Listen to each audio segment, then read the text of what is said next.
আনা ওয়া আল্লামা। খয়রুকুম মান তাআল্লামাল কুরআনা ওয়া আল্লামা। তোমাদের মধ্যে সর্বোত্তম ওই ব্যক্তি যিনি কোরআন মাজিদ শিক্ষা করেন এবং অপরকে শিক্ষা দেন। ঠিক আছে? যে ব্যক্তি নিজে কোরআন শিখে এবং অপরকে শেখায় সে হলো কি সবচেয়ে সম্মানিত ব্যক্তি। এর মানে তুমি যেহেতু কোরআন শরীফ শিখতে এসেছো, তুমিও কি আল্লাহ রাসূলের হাদিস অনুযায়ী সম্মানিত ব্যক্তি। বুঝতে পেরেছো রোজা? হ্যাঁ। আচ্ছা, মাশাআল্লাহ। এরপরে আরেক হাদিসে আল্লাহ রাসূল বলেছেন, তলাবুল ইলমি ফারিইদাতুন আলা কুল্লি মুসলিম। প্রত্যেক মুসলমান নর নারীর উপর, প্রত্যেক মুসলমান পুরুষ এবং নারীর উপর দ্বীনের ইলম মানে দ্বীনের জ্ঞান অর্জন করা ফরজ। যতটুকু জ্ঞান বা ইলম অর্জন করলে সহিশুদ্ধভাবে নামাজ পড়া যায়, সহিশুদ্ধভাবে বিভিন্ন আমল করা যায়, রোজা রাখা যায়, ঠিক আছে, আল্লাহ পাকের বিধান মতো হজ করা যায়, দান সৎকা করা যায়, অর্থাৎ যতটুকু জানলে সহিশুদ্ধভাবে ইসলামিক আমলগুলো করা যায় অতটুকু বলা হয় ফরজ পরিমাণ আলেম। তো এই ফরজ পরিমাণ আলেম বা ফরজ পরিমাণ জ্ঞান অর্জন করা প্রত্যেক মুসলমান নারী এবং পুরুষের উপর ফরজ। এই জন্য এই জন্যই আমাদের ছোটবেলা থেকে অর্থাৎ 10 বছরের আগ থেকেই আমাদের ইসলামী শিক্ষায় শিক্ষিত হওয়া উচিত, যাতে 10 বছরের পর পরেই আমরা নামাজ, রোজা, হজ, জাকাত অর্থাৎ ইসলামের যে 5টি স্তম্ভ বা ভিত্তি আছে এগুলোর সাথে সাথে বাকি যত প্রাসঙ্গিক আমল আছে এগুলো আমরা সুন্দর মতো করতে পারি। বুঝতে পেরেছো? কারণ আল্লাহ রাসূল বলেছেন, হ্যাঁ। যখন কোনো বাচ্চার বয়স 7 বছর হয়, কত বছর হয়? 7। 7 বছর। তোমার বয়স এখন কত? 7। 7 বছর, হ্যাঁ। তো আল্লাহ রাসূল কি বলেছে শুনবা তোমার সম্পর্কে? আমাদের প্রিয় নবীজি তোমাদের সম্পর্কে অর্থাৎ যাদের বয়স 7 বছর তাদের সম্পর্কে আমাদের প্রিয় নবীজি বলেছেন, বাচ্চাদের বয়স যখন 7 বছর হয় তখন তাকে নামাজের আদেশ করো। কি করো? নামাজের আদেশ করো, যাতে সে নামাজ পড়ে। ঠিক আছে? এই নামাজটা তার উপর ফরজ না, তবে যাতে অভ্যাসে পরিণত হয়, নামাজটা যাতে তার জন্য নর্মাল হয়ে যায়, ইজি হয়ে যায়, এই জন্য তাকে 7 বছর বয়স থেকে নামাজের আদেশ দেওয়ার কথা বলা হয়েছে। মানে এখন থেকে তোমার নামাজ শিখতে হবে, নামাজ পড়তে যা যা লাগে তাও শিখতে হবে, যাতে করে 10 বছর হওয়ার পর থেকে সুন্দর মতো নামাজ পড়তে পারো। কারণ হাদিসে এসেছে, বয়স যখন 10 বছর হয় তখন নামাজের আদেশ করো, নামাজ না পড়লে তাকে মৃদু প্রহার করো, মানে তাকে শাস্তি দাও। ঠিক আছে? এই জন্য আমাদের 10 বছরের আগেই ফরজ পরিমাণ ইলম বা জ্ঞান অর্জন করা এজ এ মুসলিম সবার জন্য কি জরুরি। বুঝতে পেরেছো রোজা? হ্যাঁ। হুম। আচ্ছা, এই হলো একটা মাসালা বললাম, হাদিস বললাম, আর যারা কোরআন শিখে তাদের সামান্য একটা মর্যাদার কথা বললাম। এছাড়াও আল্লাহ পাক পবিত্র কোরআনে কি বলেছেন? ইন্না নাহনু নাযালনা যিকরা ওয়া ইন্না লাহু লাহাফিজুন। আমি কোরআন নাজিল করেছি এবং আমি এটার কি করব? সংরক্ষণ করব। আল্লাহ পাক কিয়ামত পর্যন্ত কোরআন শরীফ নিজেই সংরক্ষণ করবেন। এরপরে আল্লাহ পাক কোরআনের আরো অনেক জায়গাতে বলেছেন, যাদেরকে কোরআনের জ্ঞান দান করা হয়েছে তারা হচ্ছে অন্যদের থেকে শ্রেষ্ঠ। ঠিক আছে? আচ্ছা, এরপরে দেখো, এই কোরআন শরীফ যারা পড়ে তাদের কি ফজিলত, বা ইসলামের জ্ঞান যারা অর্জন করে তাদের কি ফজিলত। হাদিসে এসেছে, যারা কোরআন হাদিসের শিক্ষার্থী ছাত্র তাদের পায়ের নিচে ফেরেশতারা ডানা বিছিয়ে দেন। কি বিছিয়ে দেন? ডানা বিছিয়ে দেন, পাখা বিছিয়ে দেন। যারা কোরআন হাদিস শিখে তাদের পায়ের নিচে ফেরেশতারা তাদের সম্মানে ডানা বিছিয়ে দেয়। ফেরেশতাদের বড় বড় ডানা থাকে, পাখনা থাকে, এগুলো বিছিয়ে দিবে তোমার পায়ের নিচে, তুমি যদি কোরআন শরীফ শিখো, হাদিস শিখো, তোমার পায়ের নিচে, বুঝছো, তোমার সম্মানে। এরপরে সমুদ্রের ভিতরে যত মাছ আছে সমস্ত মাছ তোমাদের জন্য দোয়া করবে। বুঝতে পেরেছো? যারা কোরআন হাদিস শিক্ষা করে হুম। তাদের জন্য সমুদ্রের মাছ দোয়া করে এবং ফেরেশতারা তাদের সম্মানার্থে তাদের ডানা বিছিয়ে দেয়। সুবহানাল্লাহ বলবা না? সুবহানাল্লাহ বলো। সুবহানাল্লাহ। সুবহানাল্লাহ, হ্যাঁ। আচ্ছা, এরপরে একজন সাহাবী আছেন হযরত আব্দুল্লাহ ইবনে মাসউদ রাদিয়াল্লাহু তাআলা আনহু, তিনি বলেন, মান ক্বারা হারফাম মিনাল কুরআন ফালাহু হাসানাতুন ওয়াল হাসানাতু বিআশরি আমসালিহা। বাংলা বলছি, কেউ যদি কোরআন থেকে একটা হরফ পড়ে, কয়টা হরফ? একটি হরফ পড়ে, তাহলে এক। আল্লাহ পাক তাকে 10টা নেকি দিবেন। কয়টা নেকি দিবেন? 10টা নেকি দিবেন। কোরআন শরীফের একটা হরফ পড়বা, আল্লাহ তোমাকে 10টা নেকি দিবেন, 10টা সওয়াব দিবেন। ঠিক আছে, সুবহানাল্লাহ। এরপরে বলতেছেন, লা আকুলু আলিফ লাম মিম হারফুন, বাল আলিফুন হারফুন ওয়া লামুন হারফুন ওয়া মিমুন হারফুন। হযরত আব্দুল্লাহ ইবনে মাসউদ রাদিয়াল্লাহু আনহু বলতেছেন যে, আমি বলছি না যে আলিফ লাম মিম এটা হলো কোরআন শরীফের সূরা বাকারার প্রথম আয়াত। আলিফ লাম মিম একটি হরফ, বরং আলিফ একটি হরফ, লাম একটি হরফ, মিম একটি হরফ। তাহলে আমরা যদি আলিফ লাম মিম পড়ি, তাহলে আমরা কত নেকি পাবো বলতে পারবা? 30 নেকি পাবো। কত নেকি? 30 নেকি পাবো। আলিফ একটা হরফ, 10 নেকি। লাম একটি হরফ, তাতেও 10 নেকি। এরপরে মিম আরেকটি হরফ, তাতেও 10 নেকি। মোট কত নেকি হলো? 30 নেকি। আলিফ লাম মিম এটা পড়লে 30 নেকি পাওয়া যাবে। ঠিক আছে, অনুরূপ কোরআন শরীফের যত হরফ পড়বা ততই নেকি পাওয়া যাবে। সুবহানাল্লাহ। কোরআন ছাড়া অন্যান্য কোনো বই নেই যেগুলো পড়লে নেক পাওয়া যায়, সওয়াব পাওয়া যায়। বুঝতে পেরেছো? আচ্ছা, হ্যাঁ। এখন আমরা একটু কায়দার দিকে যাব। এ পর্যন্ত আমরা মোটামুটি কোরআন এবং হাদিস থেকে কোরআন হাদিসের ফজিলত সম্পর্কে কিঞ্চিত আলোচনা করেছি। এছাড়াও আরো অনেক ফজিলত রয়েছে। যেমন, মানুষ যখন মারা যায়, মানুষ যখন কি যায়, মারা যায়, তখন তার সমস্ত নেক আমলের দরজা বন্ধ হয়ে যায়, কিন্তু 3টা দরজা খোলা থাকে। কয়টা দরজা খোলা থাকে? তিনটা। 3টা। একটা হলো সদকায়ে জারিয়া। সদকায়ে জারিয়া মানে হলো মসজিদ, মাদ্রাসা অথবা সমাজ কল্যাণমূলক কোনো, হ্যাঁ, কাজ করে যাওয়া। তো এগুলো মানুষ মৃত্যুর পরে সব পেতে থাকে। এক। 2 নম্বর হলো এমন জ্ঞান যেগুলো উপকারী, অর্থাৎ কোরআন হাদিসের জ্ঞান, ইসলামিক জ্ঞান, এগুলো এগুলো মৃত্যুর পরে কাজে আসে।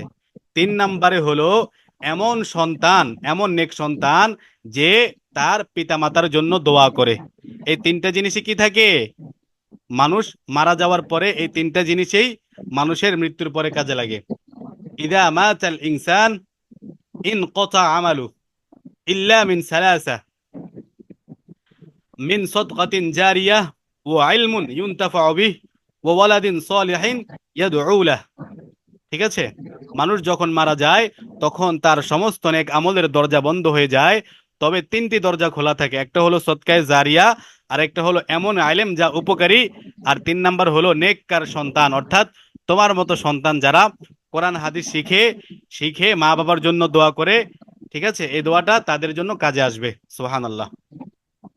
আচ্ছা, এখন দেখো আমরা কায়দা পড়ব।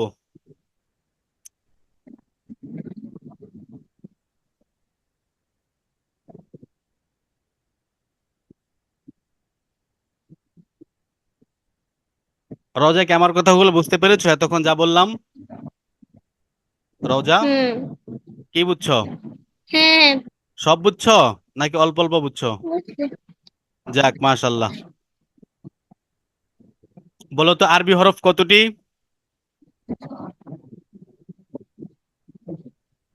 আরবি হরফ হলো 29টি। কতটি?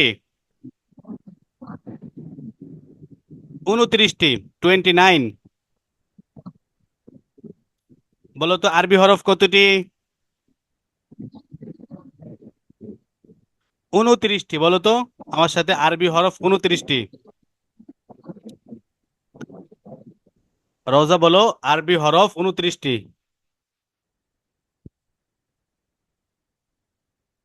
আমার কথা বুঝতে পারছো নাকি শুনতে পারছো না? আরবি হরফ কতটি বলতে পারবা? আরবি হরফ হলো 29টি। কতটি? 31। 29টি, হ্যাঁ, 29। আর 29। হ্যাঁ, আরবি হরফ হলো 29টি। এই আরবি 29টি হরফ, হরফ কাকে বলে? হরফ বলে আরবি বর্ণকে হরফ বলে, ঠিক আছে? আমরা বাংলাতে বলি বর্ণ, স্বরীয়, স্বরিয়া, এগুলো হলো এক একটা বর্ণ। তো আরবিতে বর্ণকে বলে হরফ, ঠিক আছে? আরবি হরফ 29টি। প্রশ্ন যদি কেউ করে হরফ কাকে বলে, তাহলে আমরা বলবো আরবি হরফকে, আরবি বর্ণকে হরফ বলে। আচ্ছা, তো এই আরবি 29টি হরফ তিনটি জায়গা থেকে উচ্চারিত হয়। কয়টি জায়গা থেকে? তিনটি জায়গা থেকে। আমার সাথে কিন্তু কথা বলতে হবে, রোজা। এই আরবি 29টি হরফ তিনটি জায়গা থেকে উচ্চারিত হয়। কয়টি জায়গা থেকে?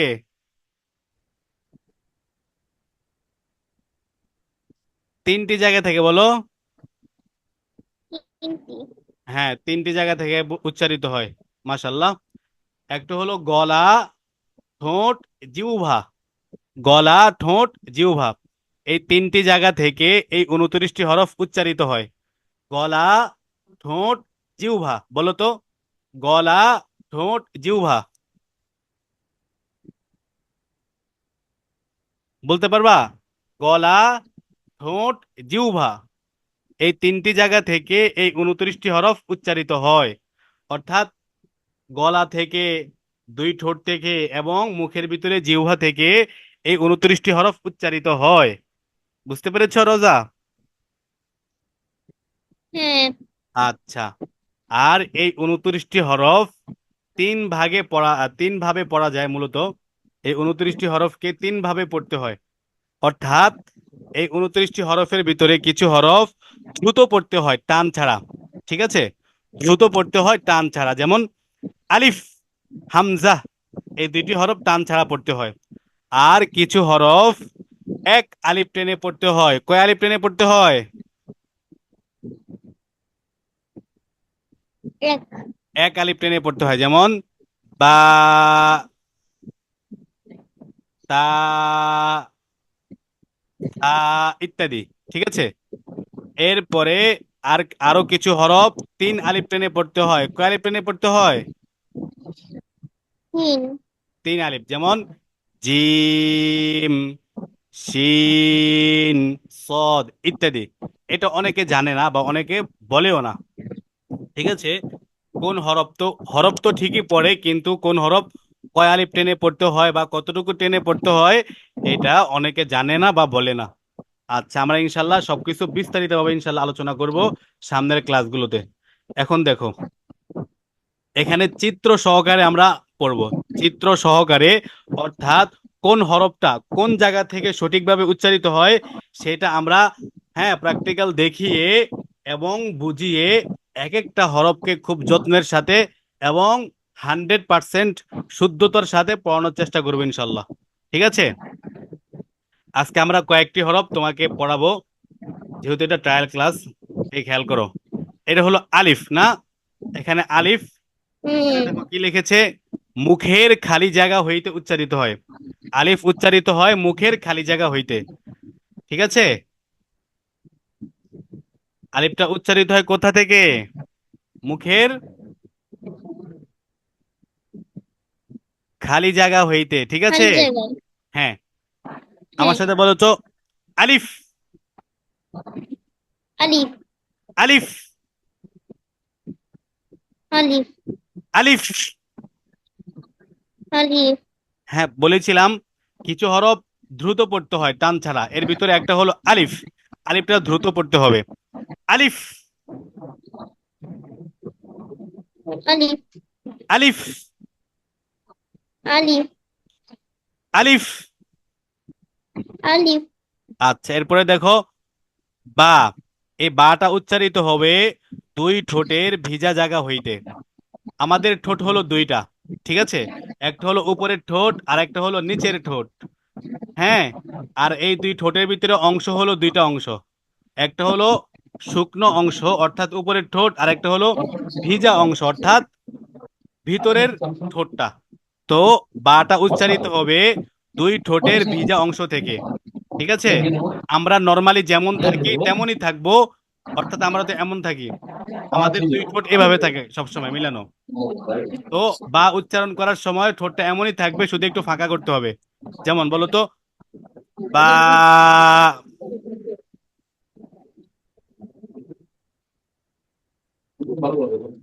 বা,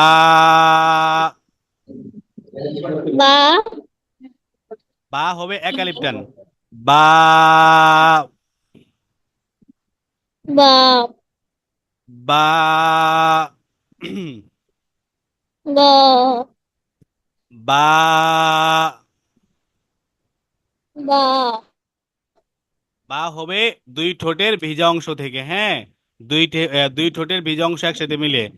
ছবিতে খেয়াল করো, দেখো দুই ঠোঁটের যে ভিজা অংশ আছে ওইটা মিলিয়ে উচ্চারণ করতেছে। বা,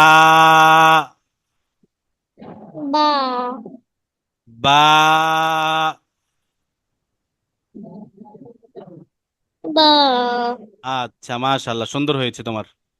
এরপরে দেখো তা, তা উচ্চারণ করতে হবে জিহ্বার আগা, জিহ্বার যে অগ্রভাগটা আছে, জিহ্বার উপরের অংশটা, উপরের যে দাঁত আছে দাঁতের গোড়ার সাথে লাগবে, এইভাবে।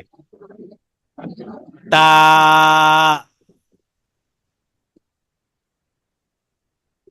তা, তা,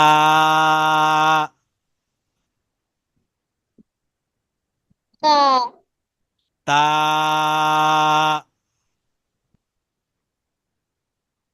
তা, একালিপ্টানে, তা,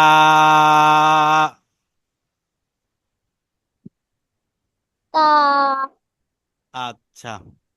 এরপরে দেখো, তারপরে হলো সা, না, তারপরে হলো সা, সাটা উচ্চারিত হবে জিহ্বার আগাটা উপরের দাঁতের আগার সাথে লাগিয়ে, ঠিক এমন ভাবে। দেখো জিহ্বার যে আগাটা আছে এটা লাগিয়েছে কোথায়, দাঁতের আগার সাথে, এভাবে। থা, সা, থা, সা, একালিপ টেনে পড়তে হবে।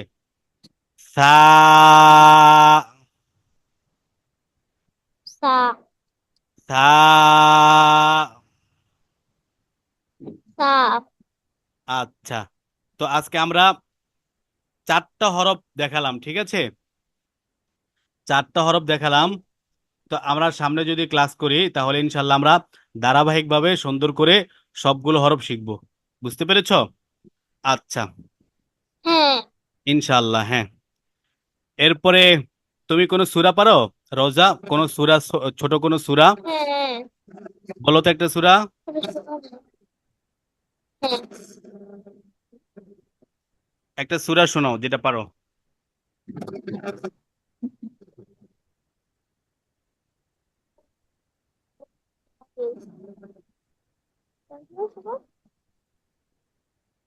আল্লাহুম্মা বিসমিকা আমুতু ওয়া আহইয়া।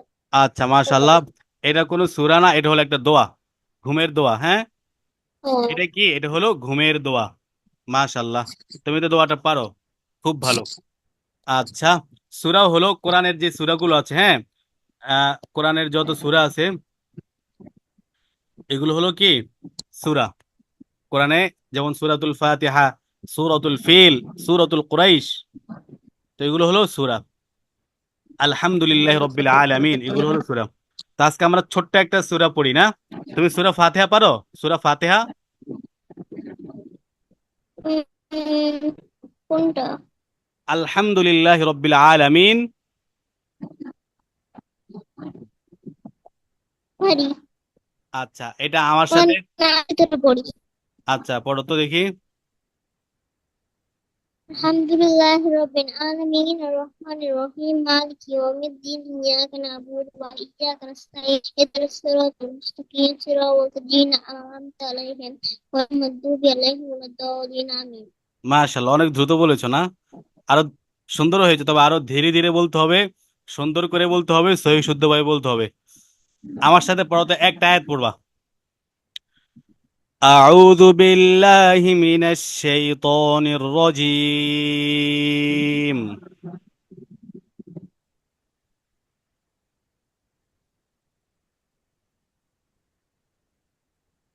أعوذ بالله من الشيطان الرجيم. أعوذ بالله من الشيطان الرجيم. بسم الله الرحمن الرحيم. بسم الله الرحمن الرحيم. الحمد لله رب العالمين. الحمد لله رب العالمين. الحمد لله رب العالمين. الحمد لله رب العالمين. আচ্ছা, এটাকে আমরা সূরা ফাতিহা এবং অন্যান্য যে সূরা, এগুলো আমরা অল্প এক আয়াত দুই আয়াত এভাবে করে, মানে খুবই সহি শুদ্ধ ভাবে এবং কি শুদ্ধতার সাথে আমরা ইনশাল্লাহ পড়বো আগামী ক্লাসগুলোতে। ঠিক আছে ইনশাল্লাহ, যাতে সহি শুদ্ধ হয়ে যায়, ধীরে ধীরে পড়তে পারো সেভাবে আমরা ইনশাল্লাহ চেষ্টা করব। এরপরে তুমি তো একটা দোয়া বলেছো, মাশাল্লাহ। তুমি কালিমাটা পারো? কালিমা, কোনটা? কালিমায়ে তাইয়্যিবা। না। হ্যাঁ, ইসলামের ভিত্তি হলো পাঁচটা। কয়টা? পাঁচটা। একটা হলো কালিমা, নামাজ, রোজা, হজ, জাকাত। এটা হলো পাঁচটা স্তম্ভ ইসলামের, বা পাঁচটা খুঁটি। এই পাঁচটা খুঁটির উপরে ইসলামটা কেমন যেন দণ্ডায়মান। তো প্রথমটা হলো কি? কালিমা। কালিমা ছাড়া, কালিমা মুখে বলা ছাড়া এবং অন্তরে বিশ্বাস করা ছাড়া মানুষ মুসলমান হতে পারে না। আমার সাথে বলেছো কালিমায়ে তাইয়্যিবা। বলো কালিমা। কালিমায়ে তাইয়্যিবা। লা ইলাহা লা ইলাহা ইল্লাল্লাহু ইল্লাল্লাহু মুহাম্মাদুর রাসূলুল্লাহ মুহাম্মাদুর রাসূলুল্লাহ সাল্লাল্লাহু আলাইহি ওয়াসাল্লাম। সাল্লাল্লাহু সাল্লাল্লাহু আলাইহি আলাইহি ওয়াসাল্লাম। ওয়াসাল্লাম। ওয়াসাল্লাম। মাশাআল্লাহ। কালিমায়ে তাইয়্যিবার অর্থ,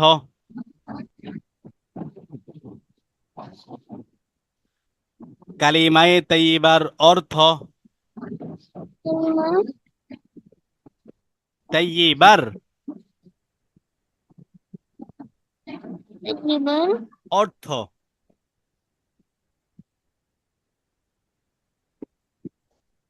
অর্থ, অর্থ। অর্থ। হ্যাঁ, আল্লাহ ছাড়া আল্লাহ ছাড়া কোনো মাবুদ নাই।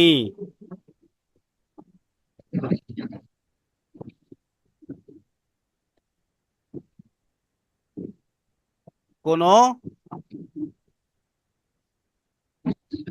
কোনো মাবুদ মাবুদ নাই। নাই। হযরত হযরত মুহাম্মদ মুহাম্মদ সাল্লাল্লাহু আলাইহি ওয়াসাল্লাম সাল্লাল্লাহু আলাইহি ওয়াসাল্লাম আল্লাহ তাআলার রাসূল। আল্লাহ আল্লাহ তাআলা তাআলার রাসূল।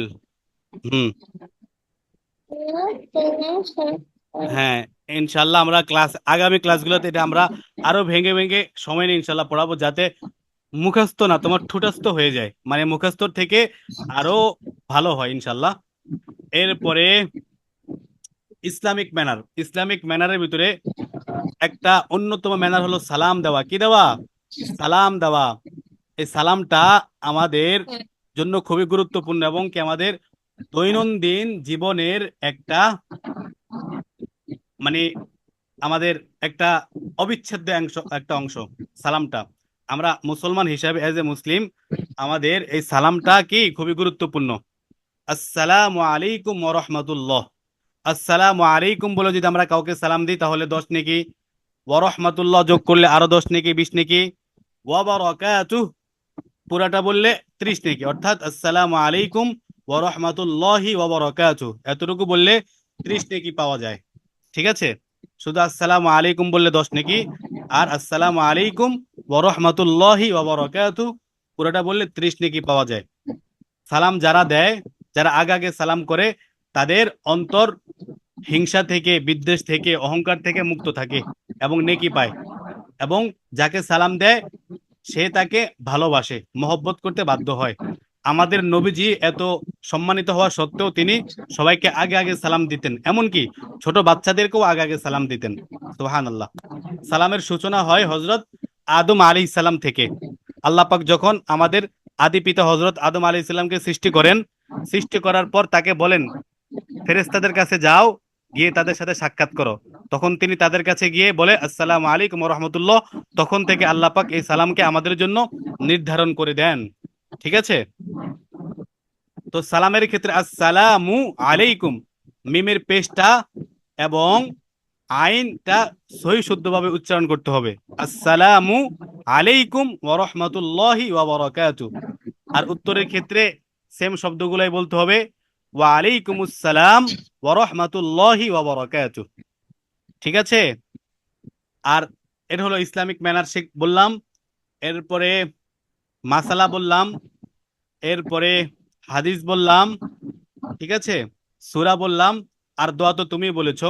আমরা দোয়াও শিখবো, যেমন ঘুমের দোয়া, খাবারের শুরুর দোয়া, খাবারের মাঝের দোয়া, খাবারের শেষের দোয়া।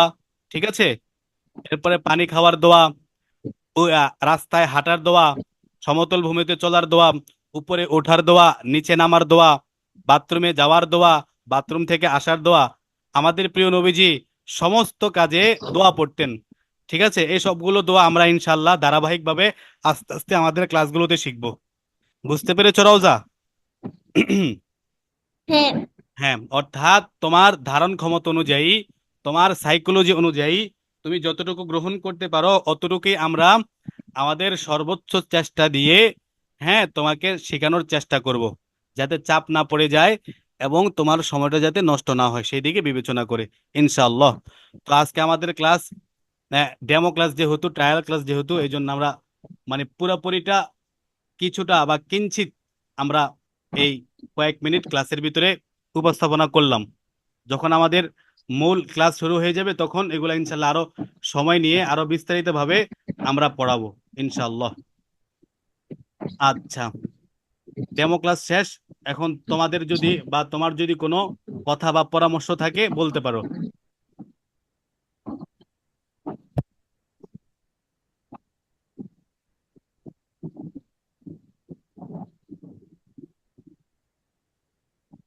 বুঝতে পেরেছো কথা?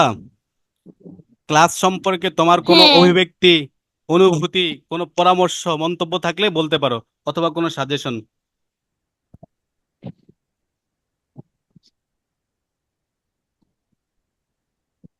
ক্লাস কেমন লেগেছে আজকে? ভালো। ভালো লেগেছে, আলহামদুলিল্লাহ। সামনে আরো ভালো লাগবে ইনশাল্লাহ। আচ্ছা, এরপরে যা যা বললাম সবগুলো কি বুঝতে পেরেছো রোজা? হ্যাঁ। যাক, মাশাল্লাহ। ঠিক আছে, তাহলে আজকে এই পর্যন্তই। যদি আগামী ক্লাসগুলো করো তাহলে ইনশাল্লাহ হয়তো ক্লাসে দেখা হবে। দোয়া চাই তোমার কাছে, তোমার জন্য দোয়া করি আল্লাহ পাক তোমাকে ইসলামের জ্ঞান অর্জন করার, ইসলামিক জ্ঞান, কোরআন হাদিসের জ্ঞান অর্জন করার তৌফিক দান করুক, দুনিয়া এবং আখেরাতে কল্যাণকামিতা দান করুক, এবং তোমাকে পিতামাতার চক্ষু শীতলকারী এবং অন্তর প্রশান্তকারী সন্তান হিসেবে কবুল করুক। আসসালামু আলাইকুম ওয়া রাহমাতুল্লাহি ওয়া বারাকাতুহু।